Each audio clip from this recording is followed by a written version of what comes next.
జగన్ టైంలో ఎవరి దగ్గరో 50 గ్రాములు డ్రగ్స్ దొరికితే పట్టుకునేది పోలీసులే.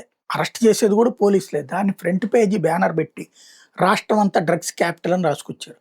ఎవడిదో షిప్పు ఎక్కడో దొరికితే వాడి అడ్రస్ ఆంధ్రాది కాబట్టి జగనే డ్రగ్స్ అమ్ముకుంటున్నాడన్న ప్రచారం చేశారు. ఇంకొకటి ఎలక్షన్స్ ముందైతే అదేదో డ్రగ్స్ కాని షిప్ వస్తే డ్రగ్స్ ఇదే అని చెప్పేసి అది జగనే అన్నటువంటి ప్రచారం చేసుకొచ్చారు. ఇది చిత్ర విచిత్ర సంఘటన చోటు చేసుకుంది.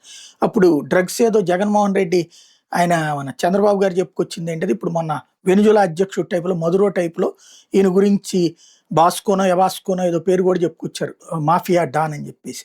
ఓన్లీ ఇతను ఒక డ్రగ్స్ అమ్ముతాడు, గంజాయి అమ్ముతాడు అనే ప్రచారాన్ని జనంలో మానసికంగా అనిపించేందుకోసం చేసుకొచ్చారు. అదే ఇప్పుడు ప్రభుత్వం వచ్చినప్పుడు డ్రగ్స్ దొరుకుతున్నాయి, గంజాయి దొరుకుతున్నది.